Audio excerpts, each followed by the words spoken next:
Hello, everyone, and welcome to the New Wave of Investment panel. I am Carolina, your moderator today, and I will be trying to channel my inner Cristina with my Oprah with our amazing panelists. To give context of the panel today, the panel will share their respective career journeys, as well as insights into how they built companies that generated outsized returns, but more importantly, did it with the essence of having inclusion and diversity at the forefront. So I am beyond excited to welcome our panelists. And what I'd love them to do is to introduce themselves personally. So first, we'll start with Miriam, but if you could share first your name, the firm you're with, as well as what you're working on, that would be great. So if you could kick it off for us.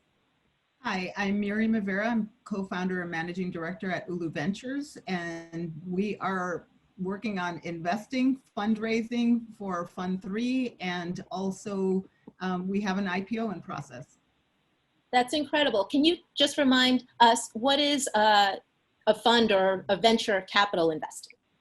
So a venture fund is essentially a pool of people's money that gets put into buying parts of small companies. In our case, most of our companies probably have 2 to 6 people working when we make an investment. Great. And Tom, can you share a little bit about yourself? Sure, I'm Tom Chavez. I am co-founder of Superset, a venture studio based in San Francisco. So a venture studio is a bit like what Miriam does in that we have a fund that invests in companies. We're a little bit different though in that we create and found and drive these companies from scratch. So we actually build and operate these companies at least at inception, and then get them rolling so that other investors can show up and participate. So it's a mix of venture capital and founding operations of new tech startups. I also run one of the companies in the portfolio. It's a privacy security company called SwitchBit. Awesome. We're looking forward to hearing a little bit more about that.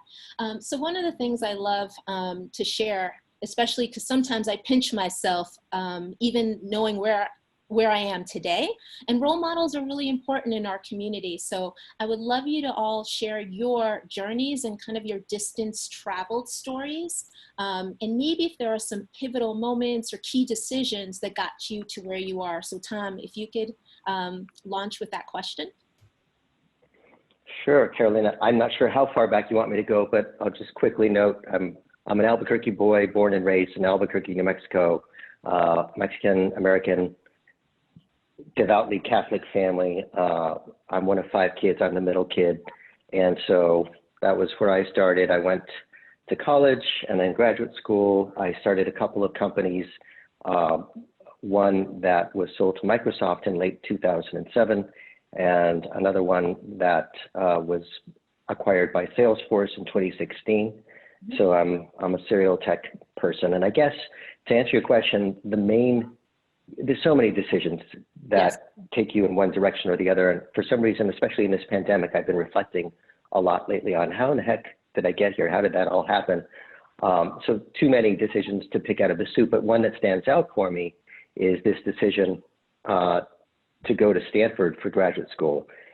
And I guess one of the reasons I'm anchoring on it is because I recently was talking to a friend, the son of a family friend, who was going to graduate school, and he was wondering if he should choose MIT or if he should choose Stanford. Both of those obviously terrific choices by any measure.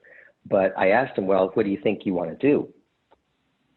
He says, well, I think, ultimately I really want to be in tech entrepreneurship. That's where I want to be.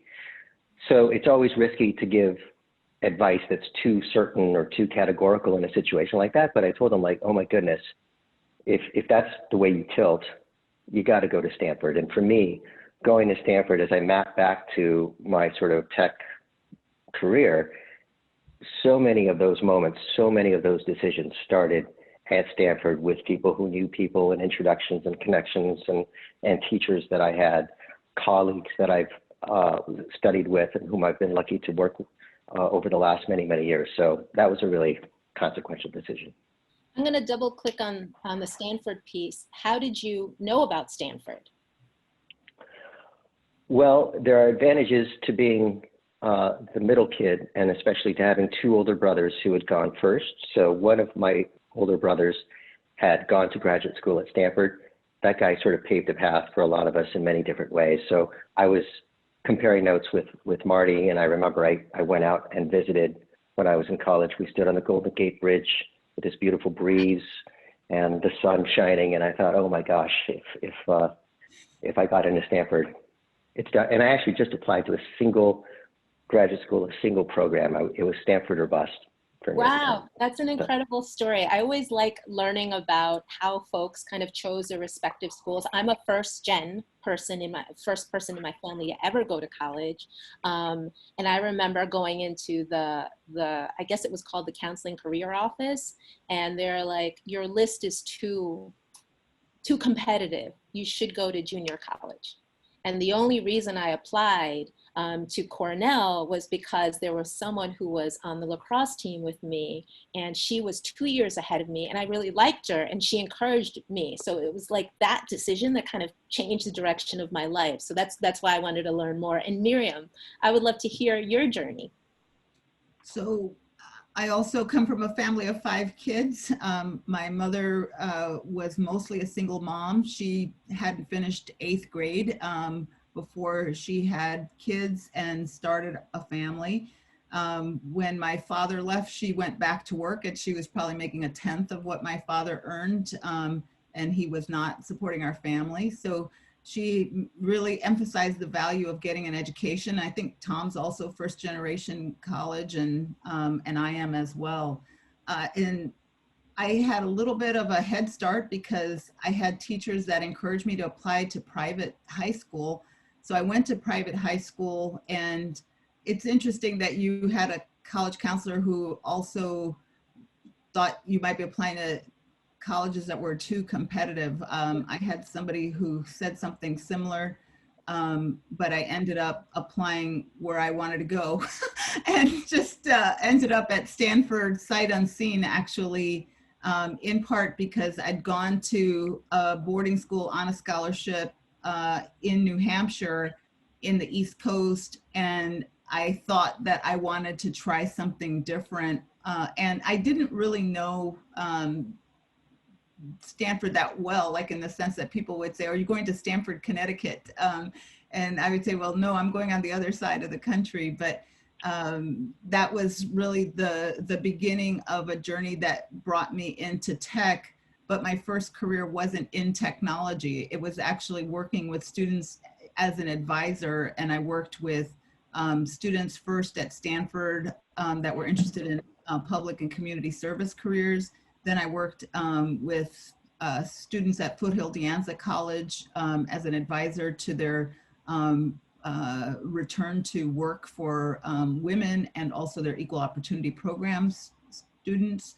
And then went to work at UC Santa Cruz working in career and graduate school counseling with students in the sciences, and also students that were applying to graduate school, as well as equal opportunity program students at the UC.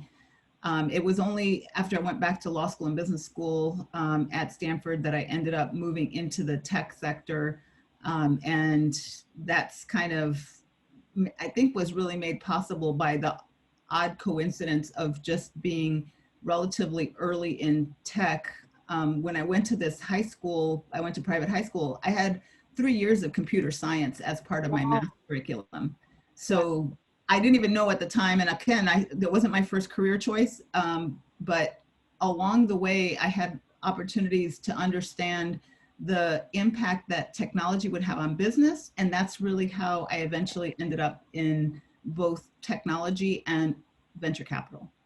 Well, I love I, though, did not go to Stanford, so I don't have that in common, but we are all first gen and all went to very competitive schools. And typically it was somebody we saw somebody, or someone kind of gave guidance. So I think that was an interesting thread that came across. The other thing I want to dig into a little bit is at LTX, one of the things we've been talking a great deal about is identity, right? So our community is the largest ethnic group, but what makes it so beautiful as someone that identifies as multiracial is that we're Black, we're Asian, we're white, we're Indigenous, we're all these things.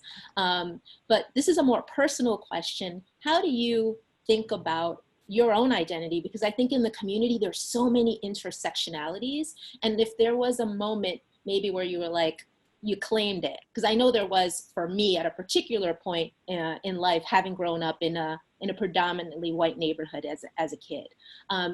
So Tom, I'd love to get your perspective first.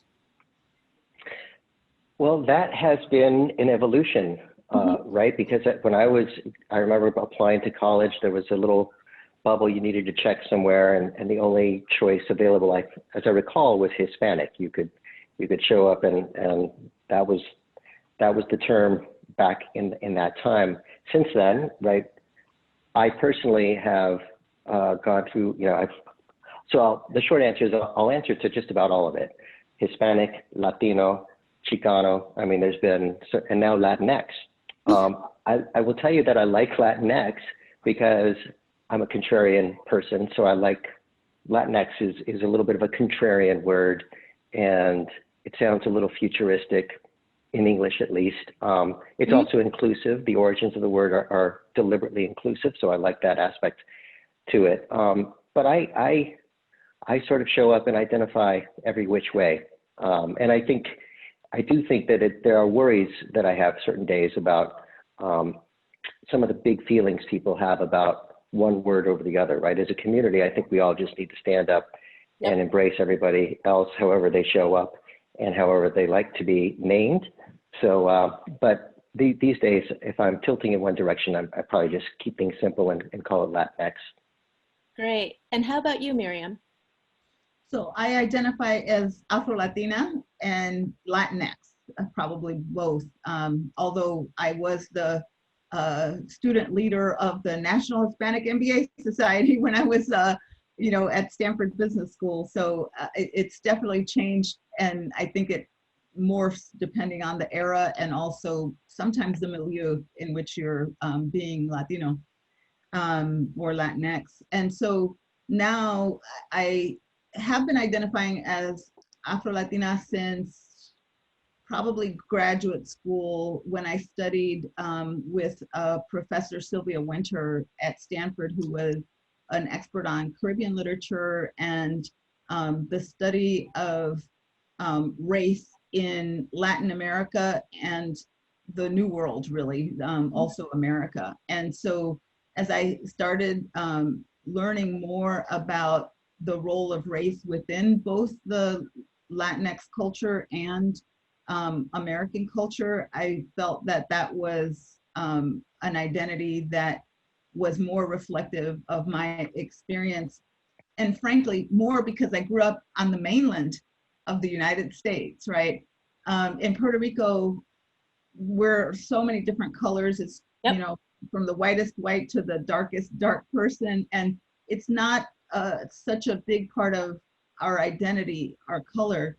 But once I was here on the mainland, I was often, people thought I was African American, and they thought that, my skin color was a really salient feature of myself.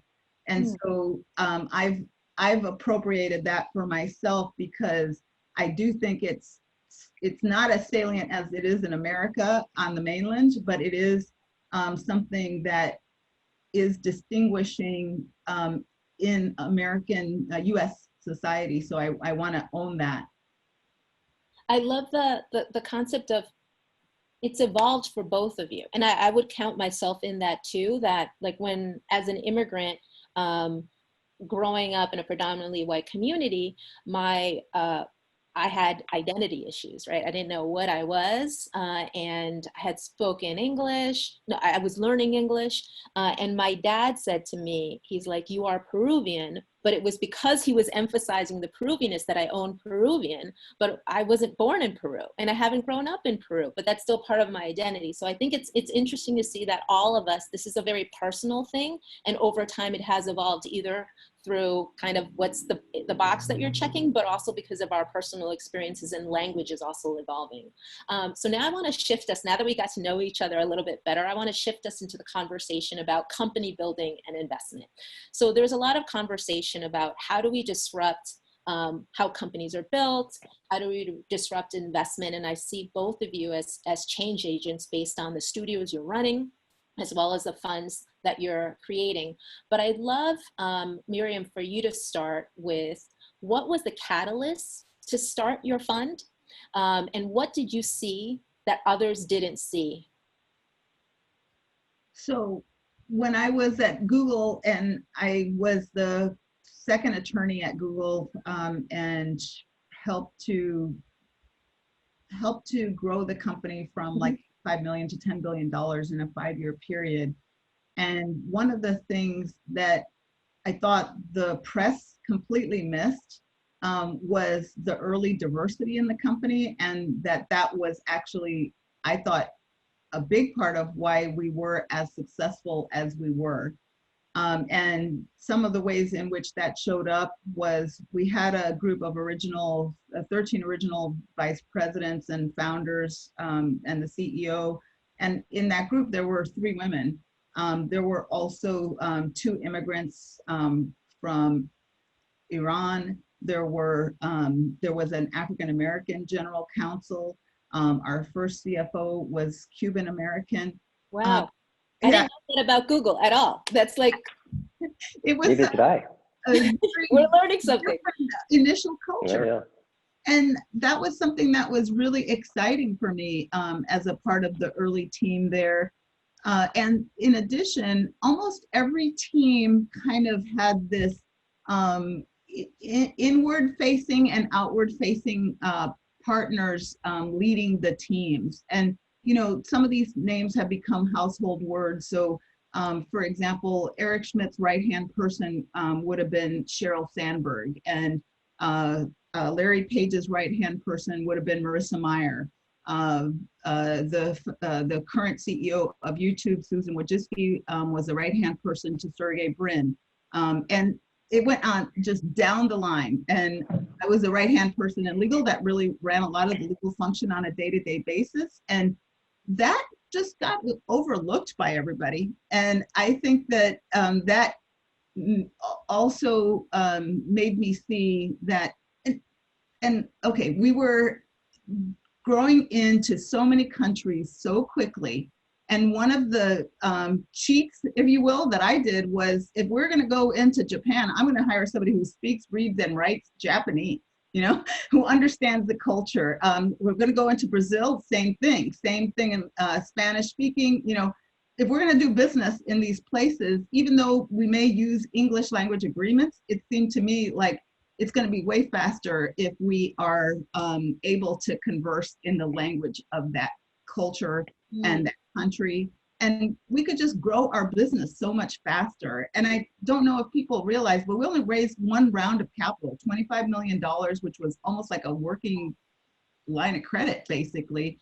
But we were just closing deals as fast as we could and collecting on those deals. And that really helped us to fuel our growth. And so I think that having that experience of multicultural, multilingualism, as a way to compete on time basis for growing a company just was instrumental to me in terms of thinking about what kinds of people venture capital was overlooking and why that was such an opportunity.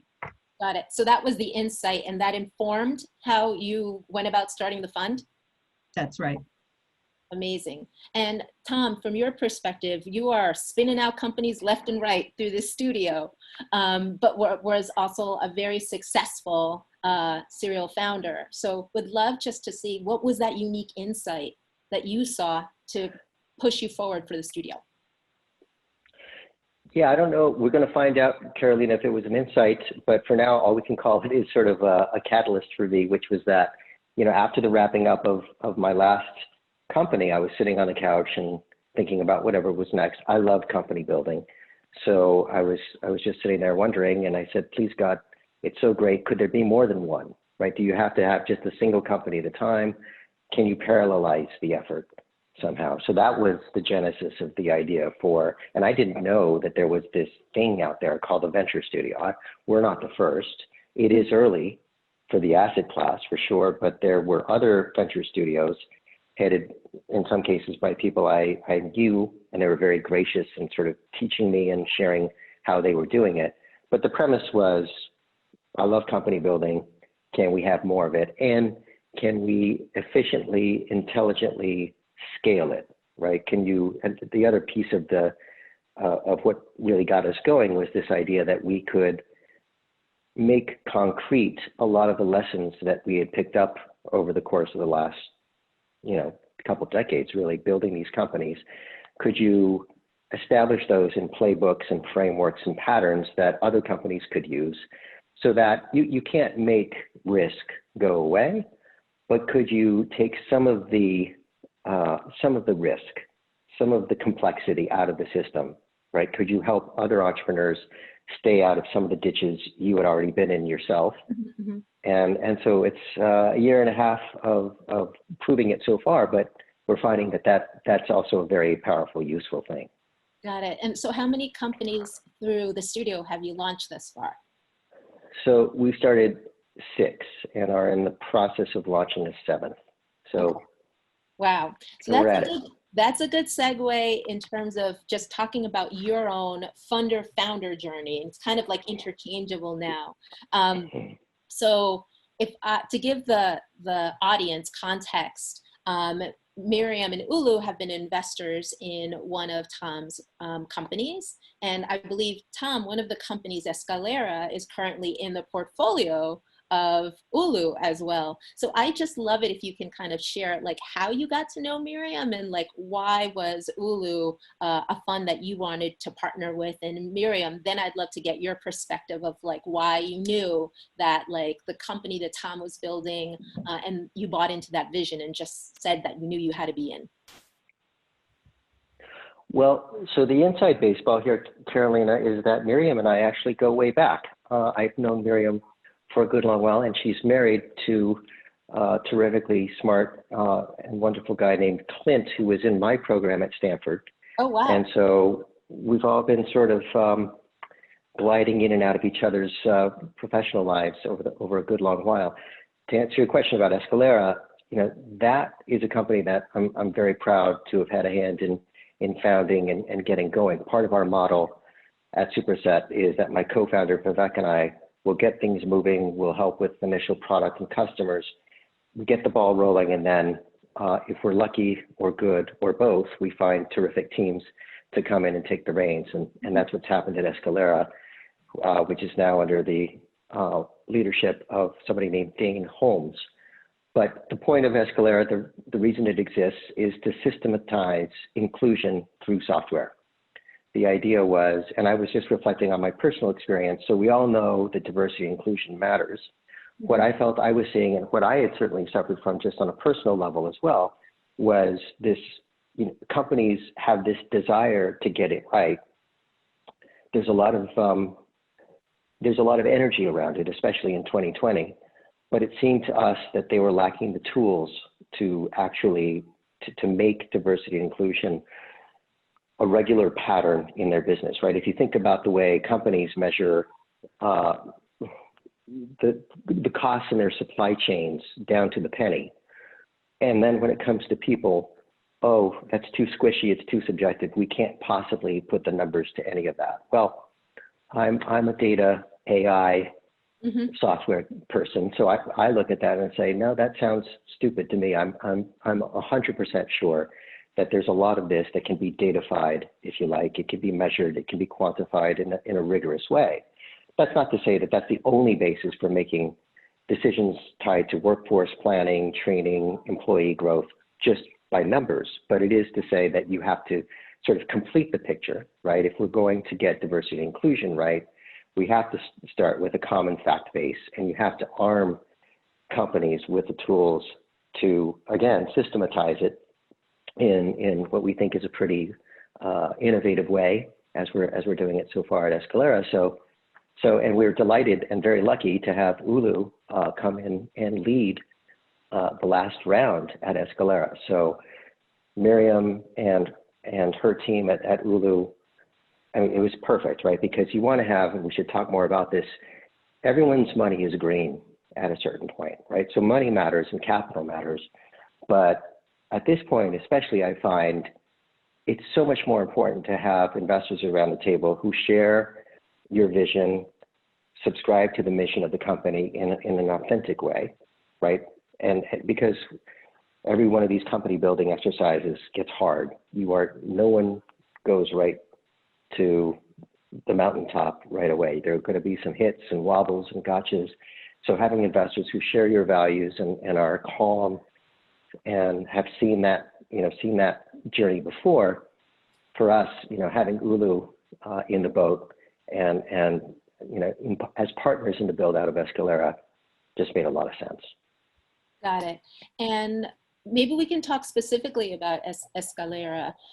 Miriam, it would be great to give the audience context of how you do your decision making, because I think it's an interesting thread that both of you are very data junkies, right? Like you lean into the data and use it to make decisions that, again, are mitigating biases as you're kind of creating these companies. So Miriam, would love it if you could talk about the decision making and how Escalera fit into that. So with each company, when we're making an investment, we do a process we call market mapping, which is a process of trying to create a total addressable market analysis, which for those that may not be familiar, total addressable market is how big could this opportunity be in terms of how many dollars would be spent on software in this category. And for us, a lot of the time, the founder is one of the big sources of insights into that market. And then we also use data from publicly available sources or paid for sources to try to estimate that market size. And then we also put on a long-term lens on that company and its possibilities for growth. And so we look at that investment from the early stage likelihood of success to then crossing the chasm, which is when most companies die somewhere, like 3 to 5 years into their existence. And those that survive, well, they can either go on to be niche players or they could go on to dominate a market. And sometimes the market can be a market where the leader has 80% market share, or sometimes a market is so big that there will be many players in a market. Like if you think about retail, there's enough room for Walmart and for Amazon. It's not a market that probably either one of them is going to take over the whole world. And there's going to be other players along the way that are going to have significant market share, like a Target or Dillard's or other kinds of retailers. So we look at all of these market points and try to assess the likelihood of success for the product. Can the team actually create a product that's useful, that people will want to buy, that works? Will the team actually stay together? Will they bring on board members that are constructive or dysfunctional? Will the company have the ability to raise follow-on capital?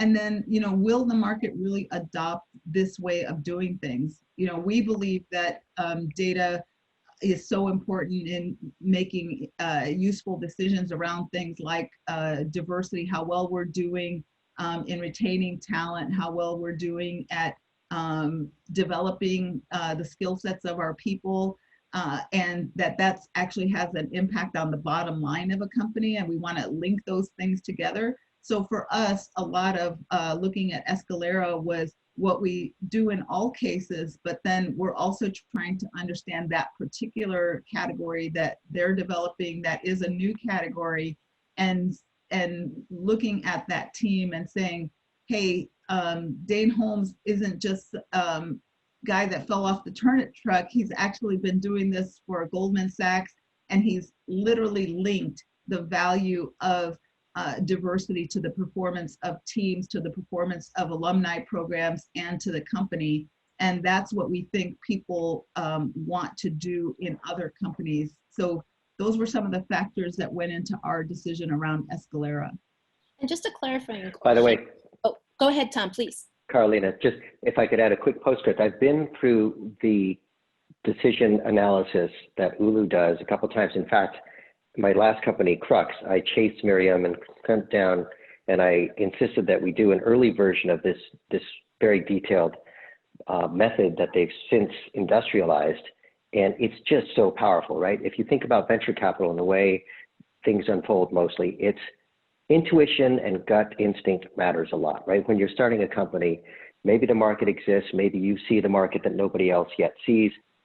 There's certainly room for subjective judgment, right? But if you compare the amount of money that goes into venture capital and the amount of detailed analytics that goes into these high stakes decisions people make relative to any other area of finance on the planet, it's crazy, right? There's so much thumbs to the wind and so much hand waving going on. So having been through this process that Ulu has really pioneered, I don't think any others have really done it, but firsthand, and then see how it played out in my business. A quick vignette: when we wrapped up the sale of Crux to Salesforce, I remember I was going through old files and just reminiscing about early places, and I pulled out that analysis that Ulu did early on, and we had identified one critical variable that seemed inconsequential, right? But one critical variable that the analysis was suggesting would sort of define the level of traction and the network effects that our company could expect to see.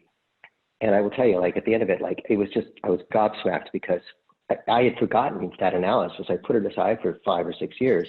And at the end, that's the variable that buttered our bread. You know, that was the thing that made us a very successful company. So, you know, this taking a data-driven approach to these kinds of questions can be really, really powerful. Especially so because I do feel sometimes at early stage, it's so objective. Like, have you gone to school with this person? You may connect with them, but here's a way to actually put data in front of you to kind of get rid of these biases that we may have. And I think it's also powerful to hear that you could refer back to something. So maybe, Miriam, correct me if I'm wrong, but even if I don't necessarily get an investment, I still have something I walk away with, right, that I can use as I'm thinking about growing my company. That's one of the things that we feel like entrepreneurs are giving us their time to go through this very lengthy analysis, and we want to give them something back, even if we say no to the investment.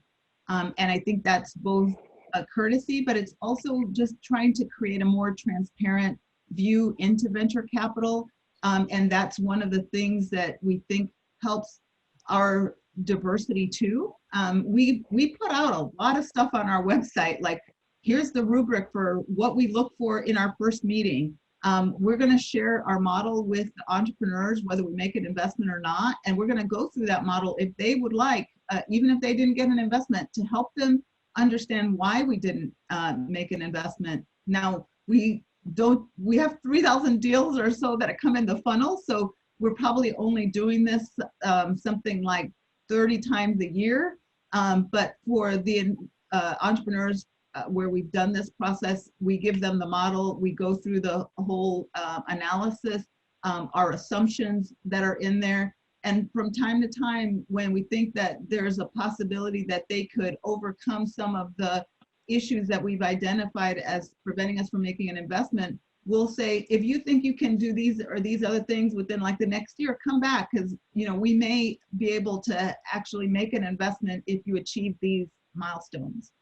That's great to hear. I think what the big takeaway from what you both are saying is making the implicit explicit, right? Because I think sometimes there's not a lot of transparency in this space on how people make decisions. So I commend you so much, Miriam, for having this in place. And I do agree with Tom. I have yet to come across another fund that goes through that level of exercise.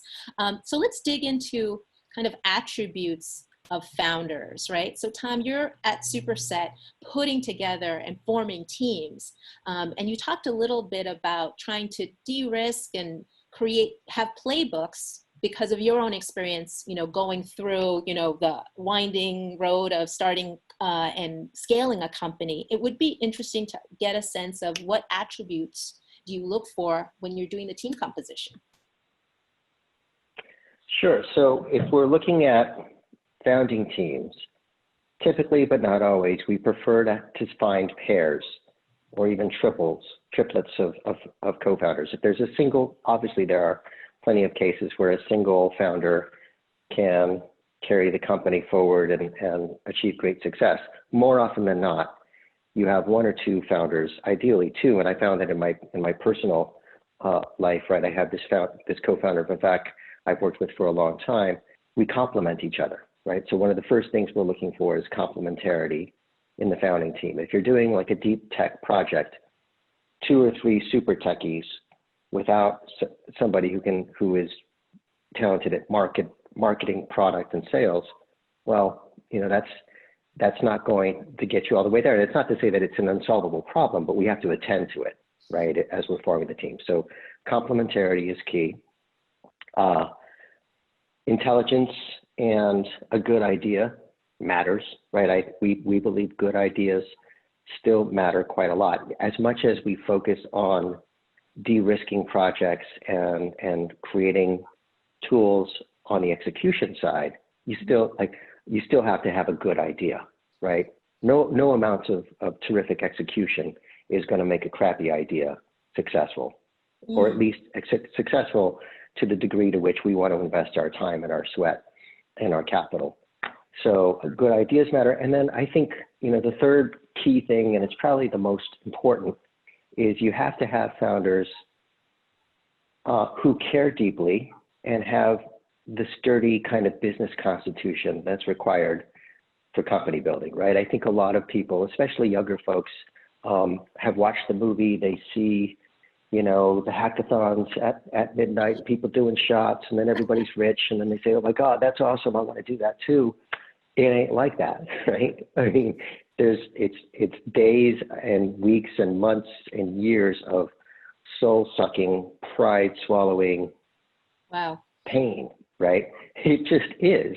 So finding founders who are really, in fact, we had a project where it just became clear. Actually, I'm glad that it was a great idea, great team, huge market. By the way, all the standard things still matter. Huge market. We put the numbers to it too.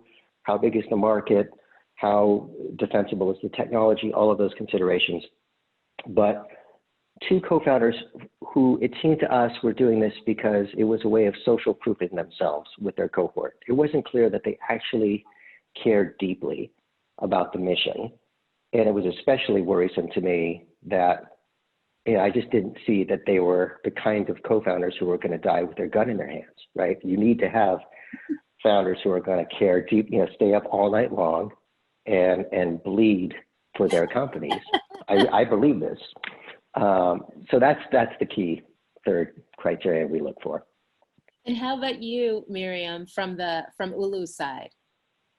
So I will say that this notion of, the founder that has the grit, the resilience, who really will do the hard things, that's such an important thing. And it's not just even at the founder stage. Like I was an early employee at Google, and I remember working so hard in such a fast growth environment that like my hair fell out. Like I literally lost like 2 inches of hair from the front of my forehead.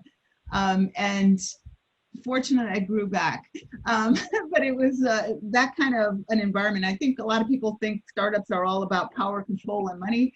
But as far as I'm concerned, they're often like a decade of hard work And at the end of the day, for most founders, financially, they're not a great return. You know, it's like if you think of the average founder might make $1 million in an exit, and that was the number from Sandhill Econometrics. Well, most of these people that are as smart as Tom and as hardworking as Tom, like if he just worked at a regular company where he would have no risk and he would have the ability to sleep at night, he'd make $1 million much sooner than if he went into a startup company. And every once in a while you have a Tom that, you know, does amazing things and sells the company for $1 billion, but that's like the exception, it's not the rule. So the kinds of things that we're looking for are, you know, that kind of a founder, but we're also looking for it in a big market opportunity. And I think sometimes this is hard for people to imagine, but the venture capital dollars are typically trying to create potentially public companies. And when you think about in the US, only 1% of companies are public companies. That means that they're really shooting for a mega sized company to come out of a relatively small investment early on. And, you know, over time, lots and lots of investment will go into making a company. So of the companies that are public, 43% of them were venture-backed companies. So we're looking for that huge market opportunity. And we're also looking for products that we think are compelling. And of course, that will change from time to time. And that we want them to have a team also that has, typically in enterprise software, you want somebody who's had some experience in enterprise software. They understand big companies, they understand how to penetrate the barriers to creating a sale at a big company. They also understand what the customer looks for in terms of proof from other customers that this company is ready to take on a big corporate partnership. And then, you know, we want to see that they're a values aligned team in addition to the things that Tom has talked about. You know, we've had some founders who've come in and they've basically said things that aren't true. Like, oh, you know, I've closed a deal with so-and-so. We look at okay, give me the contract. There's no contract because there is no closed deal. There's conversations going on. So we want to have people that are really, you know, also, you want to be aggressive, but you don't want to like cross the line in terms of overstating what you can do. Got it. No, integrity is important in this business, given that it's also very relationship driven. So I want to double click on the fact that Tom and both you, Miriam, were mentioning big ideas. So you both see a lot in the market. What are things that you're super, super excited about, or what you would want to see people build right now? And Tom, maybe you kick off that question because you're constantly thinking of ideas and spinning out companies. Well, so we are data, AI, software, enterprise people, as I mentioned. And so that's sort of the sphere that we stick to now. And the 6 companies I mentioned, Carolina, are mostly are entirely in that kind of zone so far. A couple of areas that we're intrigued by and that we're exploring now are health and wellness. And now not because we're not going to be biomedical device inventors or genomics pioneers, but we do believe that there's, along that same theme of datafication, there's a lot of data-oriented possibilities in the quantified self and the way that we experience and make sense of our wellness. So that's a broad open sphere that I think is underserved and virtually uncapped. So we're looking at possibilities there. And when we sit around, it's harder to do on Zooms these days, but to the extent that we can in Zooms, we sit around and we just start with a big open blank whiteboard and try to explore what things could look like. The other vein that we're interested in is, as we move to much more of an IP intensive creative economy, speaking of good ideas, it seems to us, if you look at what GitHub, the software system that all developers use to keep track of the software that they're writing, it seems to us that there are larger opportunities to create tools for collaboration and creation across multiple spheres: arts, music, food, people who create things from scratch. We have a lot of collaborative platforms like Slack and Asana and so on out there, but it seems to us that there are richer opportunities to sort of verticalize those kinds of offerings so that they're even more useful. For example, in music, right? It is pretty interesting what happens these days where you have people who write music. It's all digital.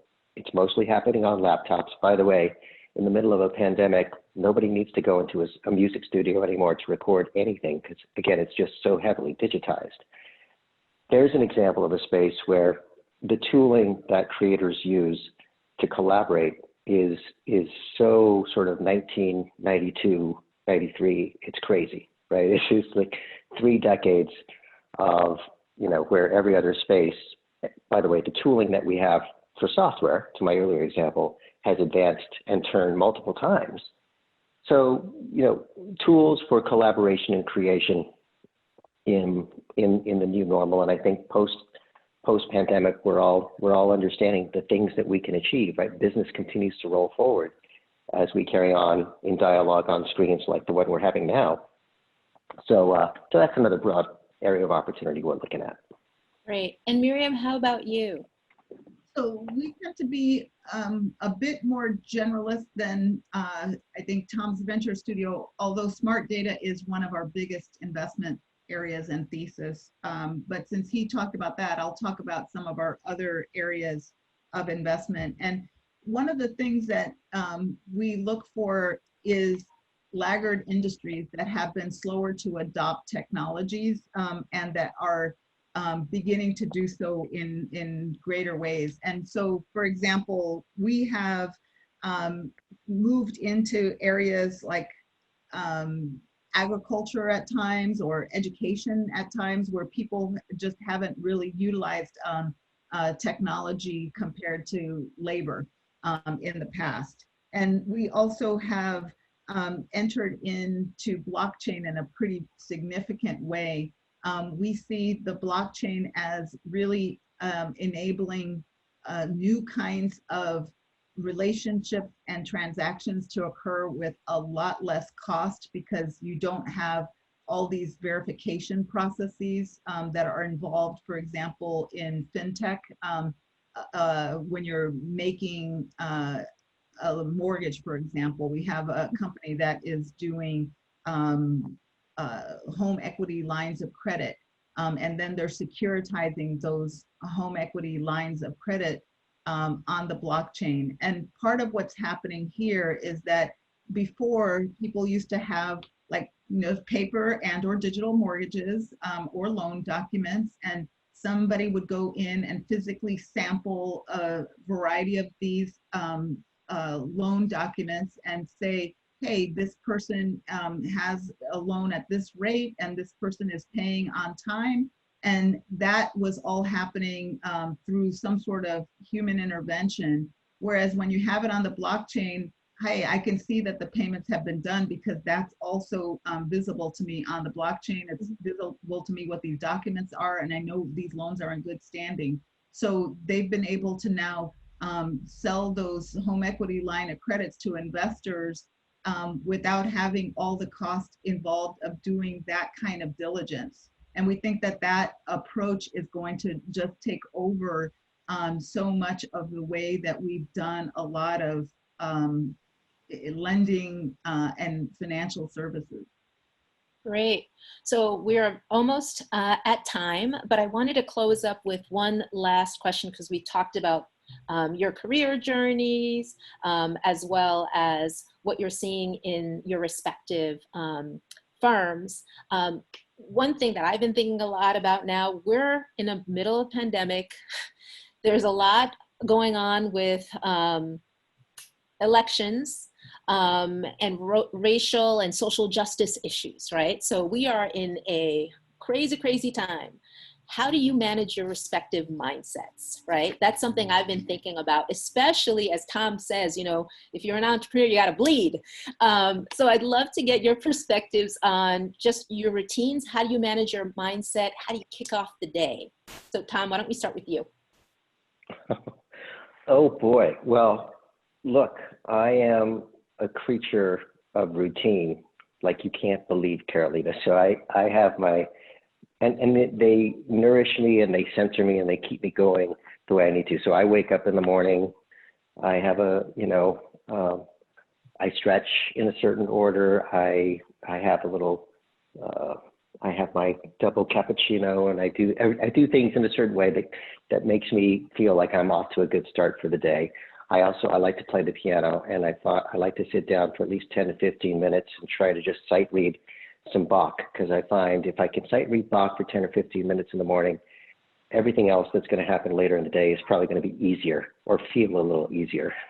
So, I mean, these are things that they're kooky, strange little habits, but they make me happy. And I think, to your point, especially in these times, and I urge everybody on my team to do the same, like find your routine, find whatever it is that centers you and makes you feel productive, happy, on top of your game, and stick to them. And, when the rest of us are piling on and asking for more of your time, we have somebody in one of our teams who has an afternoon thing that they like to do for 30 minutes.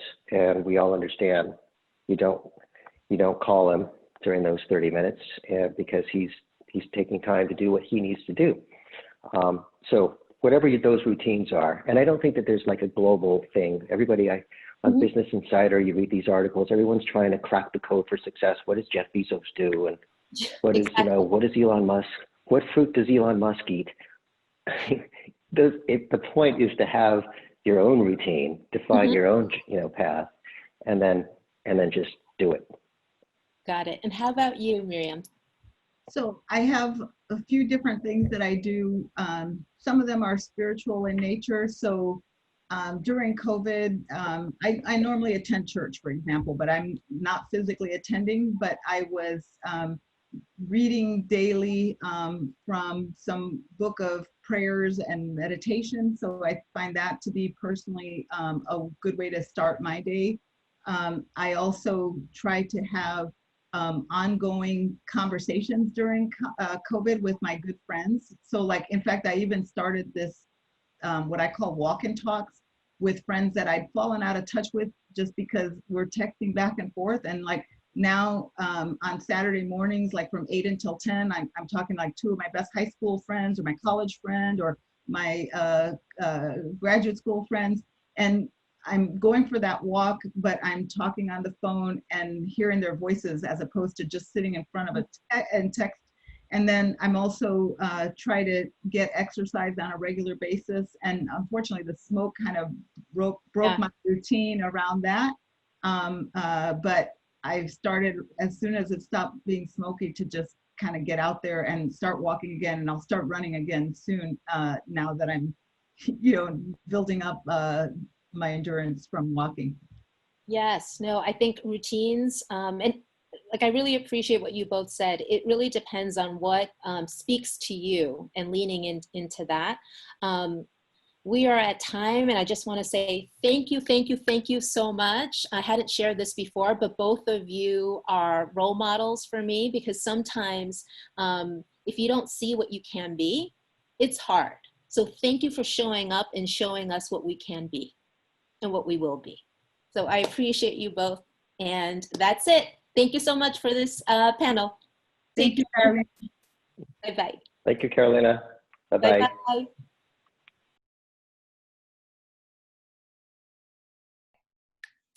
And we are back. This is part 2 of our New Wave of Investment panel. And I'm so delighted to have our newest speaker up with me. And I'm going to turn it over to him so he can introduce himself. If you could first share your full name, the firm, and what you're working on. Thank you, Carolina. I'm Adeyemi Adajo. I go by Ade. I am a managing partner at Based Partners.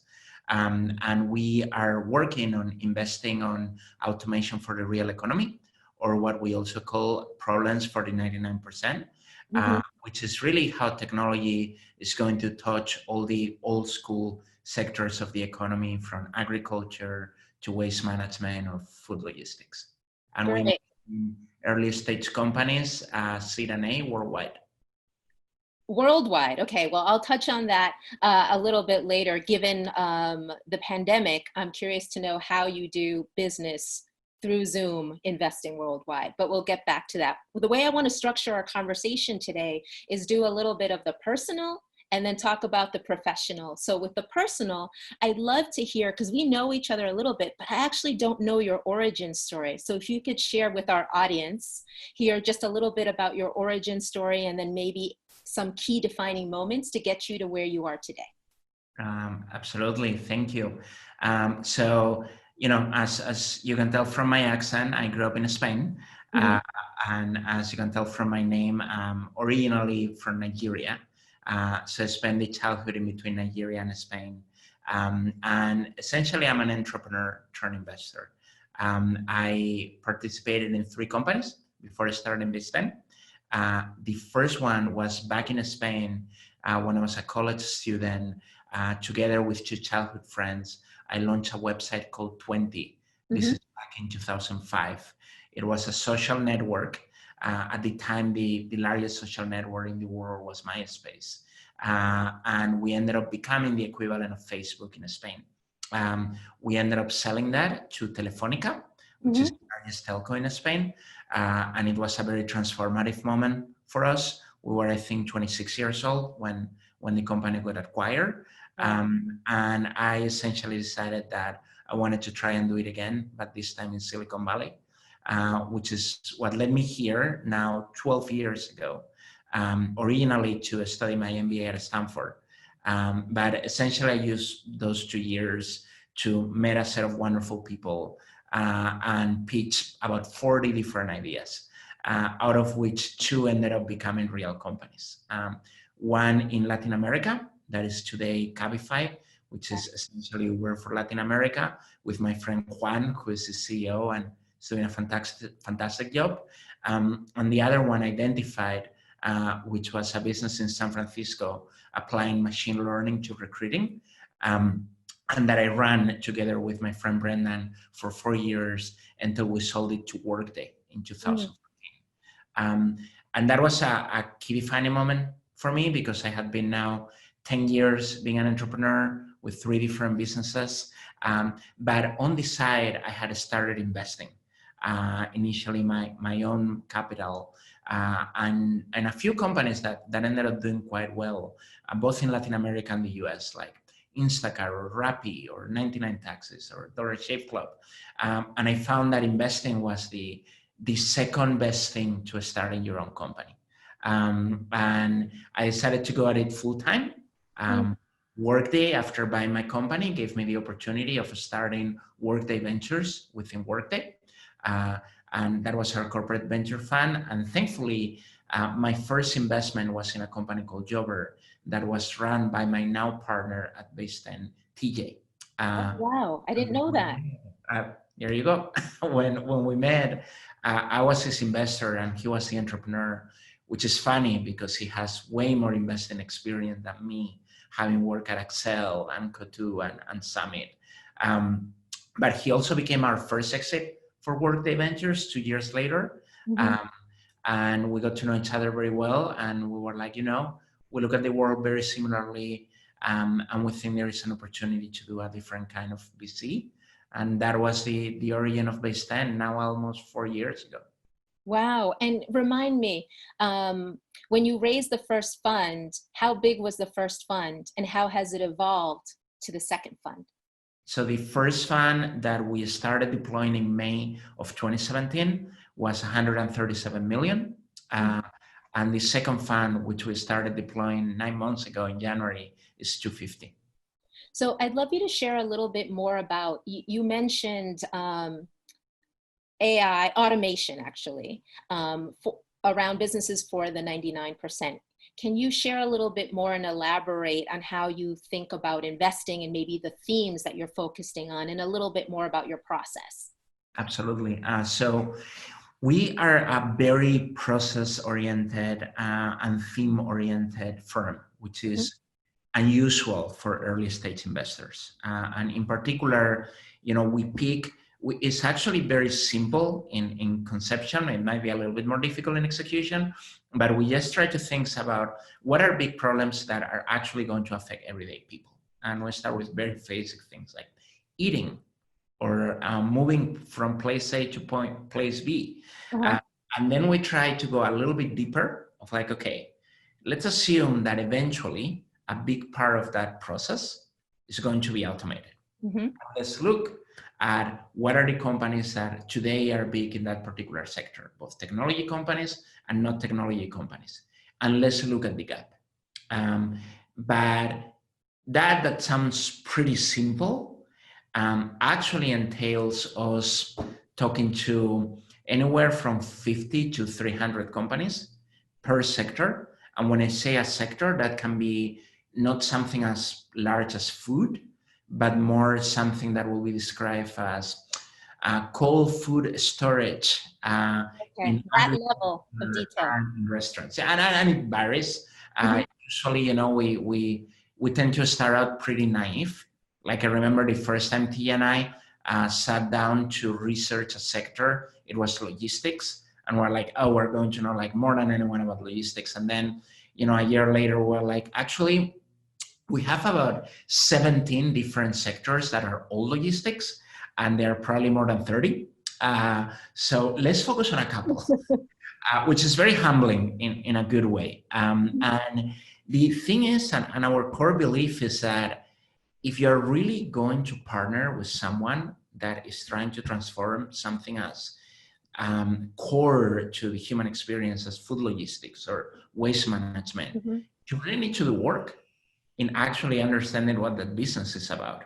And I think that it speaks to the general evolution of technology that has gone from being something general, right? That 10 years ago, you were like, oh, I work in technology. And that could mean that you were doing SaaS or dating apps or ride sharing. And now the world is becoming a little bit more complex, and we're trying to adapt to understanding that complexity. Got it. So you made a point that it's not common to have a thematic investment at seed stage. So when you share that, my first thinking is like, if you're so focused on a theme, could you miss an opportunity because you've been doing such a deep dive in a theme? I'd love to get your insight on that. So the answer is absolutely yes. We have missed very painful companies. We all do. Everyone has at one point. And we will continue to do so. But you know, the way personally I look at it is that I remember fundraising in Silicon Valley in 2008 for my first company here in the US. And I remember one classmate that worked at one of the good Silicon Valley firms tell me, look, there are 20 investors here that could invest in your business at the seed stage. I'll introduce you to all of them, but you have 20 meetings. And like, if they say no, you're done. And I got 19 no's, by the way. But you got one yes. But I ended up convincing that person. Anyway, and honestly, those are the dynamics of an oligopolistic industry, which means if you are in Sun Hill Road in like the 2000s, in one of the established firms, you were basically seeing everything. Everyone was coming to you. You just had to sit. And then YC came about, and you will have to go to a demo day or two. But generally, things were like, you know, concentrated, and there were a few players that control and see everything. 10 years later, things could not look more different. Multi-billion-dollar companies are being started in Australia, Nigeria, Sao Paulo, Atlanta, Indianapolis, etc. And there is a lot of money chasing them. So to me, that has completely disrupted the industry. And I think we're seeing it firsthand. And I think that when a market goes from oligopoly to almost perfect information, you have to specialize. You just have to. And that is, if you wish, at the market macro level. The way we think about it bottoms up is that if we're going to partner with someone whose life work is transforming a particular sector, like the minimum we could do is try to learn as much as we can about that particular sector. Like we owed it to almost have a seat at the table with the entrepreneur. And we just think that that is going to become more and more important. So. Do you find you win deals, or do founders share that feedback? That, because sometimes in investing, you have to level up on an industry, or sometimes you may just be a little lazy and not know as much as the industry. Has it helped you win more deals than you had expected? Absolutely, 100%. We hear all the time where sometimes, you know, having the privilege of leading deals that honestly we probably have no business leading for how young we are as a firm, but the entrepreneurs tell us, hey, you have been an operator before, I like that, and you actually get what this warehousing thing is about. And we're like, well, we don't really get it, but we did talk to like 60 different people in the industry, so at least we kind of sound like we get it, and at least we kind of know what we don't know. And I think founders do empathize with that kind of honesty. So let's talk a little bit more about that. You are a serial founder. How has that informed, because there's the research component that you're doing these deep dives in the themes. How has the founder in you informed how you build a fund and then how you invest? That's a fantastic question. I will start with the power of investing. In the power of investing, I will say that, you know, you can do all the work you want, and you can learn like as much as you want about tracking. And then you're looking at a seed stage company where it's like two people and an idea. And all your market work is not going to serve you very much, because you kind of have to look at the people in the eyes and be like, are they really going to build a big company? And to me, that comes from honestly gut feeling and connection, and trying to stay authentic about being able to establish that rapport. So that's one. And then number two, it's interesting that you asked me that, because when I started Base 10, I really thought I was becoming an investor. And, you know, that I was going to be like my friends who are GPs at like established Sam Hill Road firms and, you know, are thought leaders and all this stuff. And the truth is that my day-to-day is very similar to building a CEO. Like we are fundraising, we are hiring people, we're trying to build a brand, we're trying to build processes, and it takes an inordinate amount of time. So, you know, sometimes I have investors that tell me, don't you miss it? And I'm like, no, I'm doing the exact same thing. It's just at the fund level. Because you have, yes, you have the wherewithal of being a founder, but you're treating it, the fund is another startup. Absolutely. And it's that mind shift that you shared that I thought was a big takeaway here. So you mentioned two things that I wanted to double click on. One is fundraising, right? So you've fundraised for companies and you've also fundraised as an emerging manager. What surprised you in the difference of fundraising for both of those? And any lessons, because we have thousands of people listening and also emerging GPs. Absolutely. So by the time I started Base 10, I had done quite a bit of fundraising over the years as a founder. And I really thought I had that down. I was like, you know, if something is not going to be a problem, it's fundraising. And out of the many things that I have been wrong about, I think that's probably the biggest, because it turns out fundraising for a fund is, I'll say, orders of magnitude more difficult than fundraising for a startup, and the rejection feels a lot more personal. And I think this is for a couple of reasons. Number one, you know, when founders are pitching to VCs, I equate that to consumer sales, in the sense that you are selling to an emotion, and the emotion is the VC's fear of missing out on the next Facebook. And, you know, you just trust me, like, we're really going to build this big company. And the VC is sitting there and be like, this is my career. This is like my Forbes list moment. And, you know, you torture about the big ones that you miss. That is not the mindset of an institutional LP at all. Can you explain to the audience what an LP is?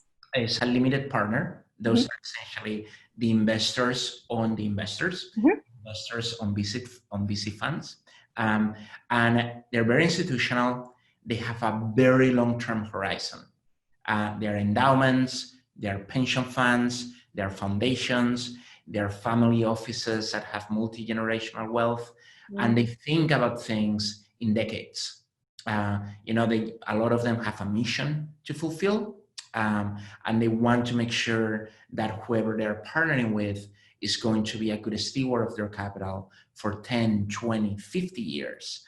And they can wait. They can wait for a long time. So they cannot be emotional about, you know, a short decision of, well, I'm going to be the next Sequoia, and like, you're going to miss out of my fund. I'm like, okay, we will talk to you 5 years from now, and we will see how you're doing. And it's very logical that they think that way, because again, these are very important missions that, you know, they're undertaking, and they have to be conservative. But the byproduct is that there is a very big mismatch. If you're a founder like me that comes from, you know, fundraising for VC world, and suddenly you discover this new world where it honestly feels more like enterprise sales, where, you know, it's a long cycle, and everyone is already using another product, which are all the other funds in St. Hill Road. And why should we change if it's working for us? So I feel you have to arm yourself with patience. You have to understand that mindset. And you really have to think that this is not dating. This is we're getting married. We're getting married for a decade or more. And in that sense, you have to be very open about who you are, what you want to build, why, and make sure that all those questions are very aligned with what the limited partner is looking for. And be patient that it's going to take them time to really get to know you that way and trust you that way. And I feel very lucky to have ended up with this set of limited partners that we have. It takes a long time, and I feel lucky that I was naive enough at the beginning to reach out to a lot of people and have like hundreds of meetings where, you know, we got absolutely turned down, and a few trusted in us, because at least they got to see us from the beginning. So when we came back for Fund 2, they had the background of what we said we were going to do, and they could look back on that and be like, okay, are these guys for real? And have they directionally done what they set out to do? Because that gives me more confidence that they might keep doing that for the next 10 years. So I love that analogy, consumer versus enterprise sales. The first time I heard it, but it's so, now that I hear it, I'm going to steal it from you and give you credit for it when I use it. But give us a sense of timing because you just mentioned that you met someone for Fund 1 and then they invested in Fund 2. So that's more than a year. Oh, I will say that there are limited partners that I am very excited to work with that I met in Fund 1 in, you know, January of 2017. And I'm hoping that they will invest in my Fund 3 or Fund 4, which, you know, is 2022. So it takes time. It takes time. We will manifest it. I'm putting it out in el universo right now for you. But I think that's really important for all, like someone like me and as an aspiring fund manager, to know that that is the reality. And it's patience. This is a patience and developing strong relationships over time so people can track if you're executing on the strategy you set out. So, and Carolina, another interesting thing is that, you know, when you're a startup founder, you're selling your product, right? And people might disagree, and VCs mean this. They're like, oh, we love the team, but we don't like the market, or we don't like the product. When you're a fund manager, the product is you. So the rejection feels incredibly personal. wow. And, you know, for someone like me, that's an entrepreneur, like I remember every single one, and you just have to take it. Like, it takes time. That's it. It takes time. It takes time, but it will happen if you're persistent and you believe in it. You mentioned Worldwide Fund. With COVID, people are doing business over Zoom, and remote is the new thing. but you've also invested in Latin America. I'd be curious, and other places of the world. Before COVID, did you have feet on the ground, or did you spend a lot of time there? And so does diligence look different when you're investing in emerging markets or around the world? So we once more have been lucky in the sense that how we work today looks not very different to how we were working before COVID. Because when we set up Base 10, we also decided that we wanted the organization to be very small by design. We are less than 10 people in the office. We're only 4 investors in the entire firm. We're an equal partnership, and we all do all the work. And you know, we have now more than 40 investments between Germany, Canada, Latin America, like Sao Paulo. We're looking at India. Like, there is no physical way in which we could do that being 4 investors if we did not rely from day one on remote. And not only on remote, one of the key things about venture capital, as you know, is networking. And we actually, it's not that we don't do networking, it's that we did it very differently because we are a theme-driven fund. So instead of being like, you know, I'm going to go to the Battery in San Francisco tonight and see like who's around and like hang out with the Uber mafia to figure out who are the good guys starting a new company. We start with like waste management. Waste management is super exciting. Let's see how many waste management companies we can find between all these databases, and then like let's find the contact information and let's call them, no matter if they are in Delhi or in Sao Paulo. That doesn't change a lot whether you are doing it from the office or whether you're doing it from home. So by virtue of being a theme-driven fund that invests internationally, we were used, like I've been in the board of companies where, yeah, I've gone to the office wherever they were, but then a lot of the relationship has to be built over Zoom, and if you're in Latin America, over WhatsApp. So yes, I mean, how many WhatsApp, like 10 WhatsApp groups? I mean, it's and several per company, right? Because it's, you never know. Anyway, it's interesting. So one other thing that I wanted to mention, you have been very outspoken about diversity and inclusion, but that's not the mandate of the fund. From what I see, clearly it's a core value, but how does that core value reflected in how you run the fund? Thank you for asking that. We believe on diversity and inclusion at 2 levels.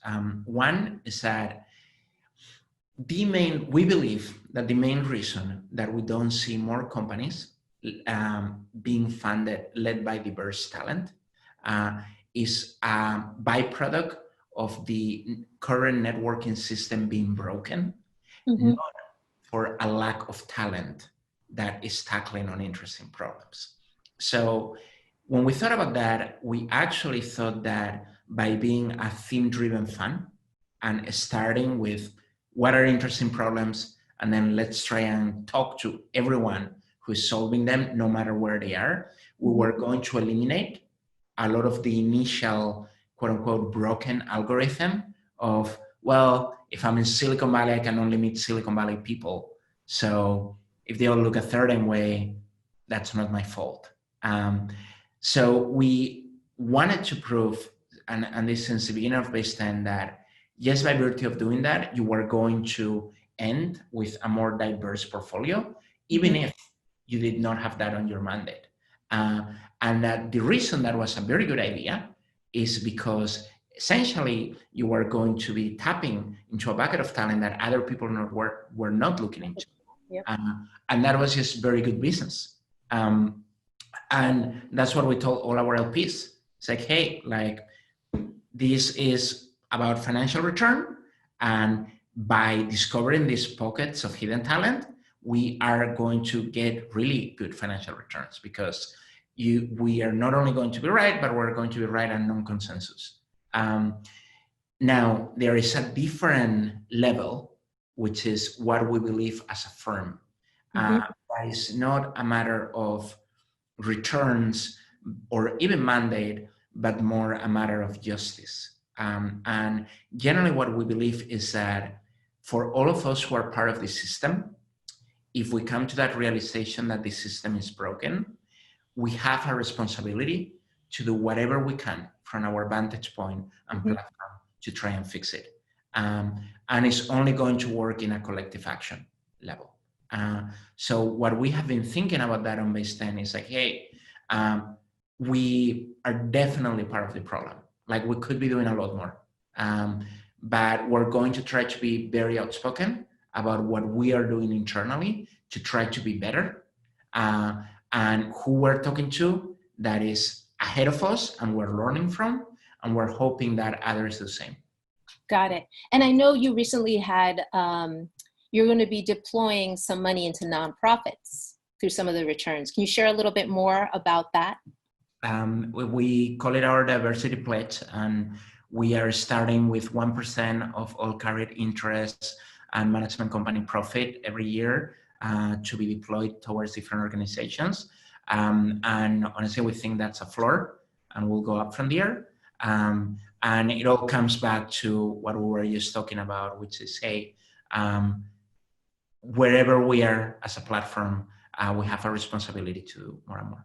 That's incredible. Thank you so much for doing that and taking charge and leading by example. I think it's so important. The other thing that I took away from this piece of our conversation is that genius exists everywhere, but opportunity does not. So what you're doing is you're hunting, right? So you are going out there and sourcing and surfacing talent that people are overlooking. That takes me to the next point, which is, what was like the most far out deal that you did that is public, that you feel comfortable disclosing, that you found through that method, or where the founder was like, why on earth are you reaching out to me? Oh, we have a lot of those, but I think geographically, it's probably all the stuff we have done in Brazil, where we have done several investments. I think we have to be, at this point, one of the most active Silicon Valley institutional funds in Brazil. But we actually get that every week from companies here in the US, but on the Midwest, that are extremely reluctant to talk to us at the beginning. And now more, because I can Google Base 10 and they see things. But at the beginning, they were like, wait, why are you calling me? Or like, well, no, because, we're really interested in tracking, and we are doing this in Atlanta. And it's like, yeah, but I'm not talking to VCs. Who are you really? I'm like, why are you calling me? They were extremely suspicious, because it's not common. And we actually had to explain, no, listen, this is why we do it. We actually cold call people, and but we do have a genuine interest in the space. So what we end up doing is trying to attach our research ahead of time to actually be hey, this is not just an out of the blue thing. We have been following you for a while, and we like you, and we just thought we would try and get in touch. So you mentioned your partner. How do you, when you thought about this relationship, how do you complement each other? Because getting into starting a fund is a marriage that goes over years and decades. How did you decide that you both needed to work with one another? So it's difficult to imagine two more different people, I think. Everyone that works at Base 10 and everyone that passes by the office laughs, because we are like a bickering old couple. We're basically bickering every day, and we look at the world very similarly at the macro level, but often when we like the same company, we like it for different reasons. TJ was trained as a growth investor. He's like a computer in the best way. He's super market driven, knows all the numbers, all the margins, all the market competition, et cetera, et cetera, et cetera. I had a hard time remembering the margins of my own company when I was running it. But I'm all about product, team, ambition. But we both really, really believe that the world is going to change in the way we think it's going to change. And I think we both had a very clear sense of we believe this is the most important thing we could be doing it. and we're not going to stop until we're not doing it really, really well, because it's really important and it's really fun. And I think we knew that about each other from the beginning. Like, it's hard to fake that is either there or it's not. And we are also brutally honest with each other and with everyone on the team. And we relish on that. So it kind of came naturally, but we have several entrepreneurs that have worked with us that are like, you know, if I didn't see Tia and you working so well with each other, I would really think that you heavily dislike each other because you disagree on everything. And we're like, no, we know, but that's how we make each other better. So I enjoy it a lot. Yeah, because it's a compliment. So you were an investor in his company. Yeah. What attributes that attracted you to him as a founder? He was extremely logical to a fault and clear-eyed about his business. So he was building a business in the same space I had built a business on, which is extremely difficult space. Tia was the last investment I did in that space. And the only one I did after my own company. Your first and your last, which you will remember. Literally, and it was a good one. And, you know, he was like so clear-eyed. He spent the first part of the conversation convincing me of why it was a terrible idea to do what he was doing. And then like completely took it and told me like why he in particular and his team were going to do it right. And I was like, well, I cannot disagree with anything of that. And like this person basically told me, yeah, I'm going to war and I like it. And I was like, I respect that. So, you know, and I also just really like him. Like, he's a very honest guy. He's a very earnest guy. And he likes working hard. And that's what you want in a partner, right? No, exactly. You have that amazing compliment. So now I'm going to kind of go to the section. You talked a lot about the professional. Now some hacks. With the pandemic mindset, and for any entrepreneur, I think a lot of us now are talking more with our portfolio companies around mental health or how you kind of keep sane during this time. I'd be curious to know if you have any mindset practices or things to kind of kick off the day or routines. I try. Okay. As I do. I don't have formal routines either. The same. Maybe it's a Latina in me. So I try to exercise first thing in the morning every day. It's kind of my meditation. Okay. I tried meditation many times. Unfortunately, it's not for me. The closest thing is siesta. But I do take exercise as my daily meditation. You do yoga? Yeah. You do yoga? I've also tried, still not intense enough. We are the same because my mind keeps running or I can't, like I want to be, like I need something more intense. So boxing worked for me when I was at a gym. That's perfect. I tried Muay Thai and I used to like that a lot. I currently do CrossFit and surfing, but same thing. It's kind of like you need someone attacking you. So you take your mind. I joke about that. I'm like, you know, I'm a terrible surfer. I'm like, but when I'm not there, there is so much going on that if I started thinking about work, I'd probably get hit by a board. So I actually have to pay attention and I cannot think about work. So then you can think about it. You know, the biggest thing I've changed in the pandemic, I heard this wonderful podcast by this professor at Yale University. I think she teaches the most popular course at Yale that is about happiness. And she mentioned on all her research on happiness is very quantitatively driven. There were like 5 pillars around happiness. And you know, some of them are intuitive, like community and family and health. But she had one that was extremely counterintuitive to me. And she said that also to her, which was a small talk. I'm like the least small talk person when I'm like going from point A to point B. Like I'm trying to optimize a million things in mind. So I'm like, oh, let me send one more email where I'm crossing the street. I'm like, Uber, let me do a call. And she was like, listen, I'm a huge introvert. I'm trying to optimize all the time. But across all the things I've looked at, small talk huge difference between your level of happiness in your life. Wow. And I started trying it during the pandemic. I was like, you know what? I'm actually going to like take my time. And just like, I barely see anyone. So in the few times where I do, let's try and like do things, and it's making a very positive difference. So Okay, that's good. So small talk and some intense exercise that you're doing. And then I was also thinking about challenges. So sometimes I know, like in the culture that I grew up, failure was not something that people, they were afraid of failure, you know?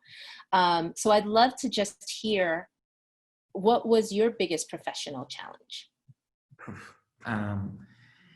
So honestly, hard to pick one. Every company that I have been part of as a startup at some point has been close to shutting down. Oh, wow. So, you know, including telling employees, I can't pay you this month, or having to fire a bunch of people. And those are very, very, very difficult. Of course. I will say that the most personally difficult thing has been at times where I've been in conflict with my co-founders, which I think happens in every startup at some point, given enough time. And it's something you generally cannot talk about to your investors, right? Because definitely not when you're raising money. Most definitely. But they're tense times, and for everyone is their life work. And I've been lucky enough to start everything I have started with friends, but precisely because of that, the relationship definitely gets tested. And those have been hard times. Got it. And then our last question to wrap up, what's the biggest piece of advice, professional, personal, that you can give our audience? Biggest piece of advice, I think just being very aware, very, very aware that everyone is fighting a daily battle, everyone. And in a number, and I say that for two different reasons, and I'm guilty of forgetting this. Number one, because as painful as things might feel, you're not alone. And I'm someone that comes from a culture where it's not okay to ask for help. And I think that awareness that you're not alone and that other people are going or have gone through similar things is very powerful. Yeah. And number two, being a little bit kinder, I think, you know, puts a lot of karma out there. And I'm definitely guilty of not doing that. And, you know, coming home with like, have the biggest problems ever, and I have an even shorter fuse. And like, and if you constantly remind yourself of that, I think it's very helpful. Awesome. Well, thank you so much for spending time with us today. I wrote a few big takeaways. When you're fundraising for a fund, it's all about relationship, and it's not consumer sales, it's enterprise to keep in mind. And then also managing our mindset. We all have different voices on how we can do that. So thank you again for all the work you're doing and for helping support la comunidad. Muchísimas gracias, Carolina. Un placer. Yeah. Un placer igualmente. Ya. Chao. Cuídate.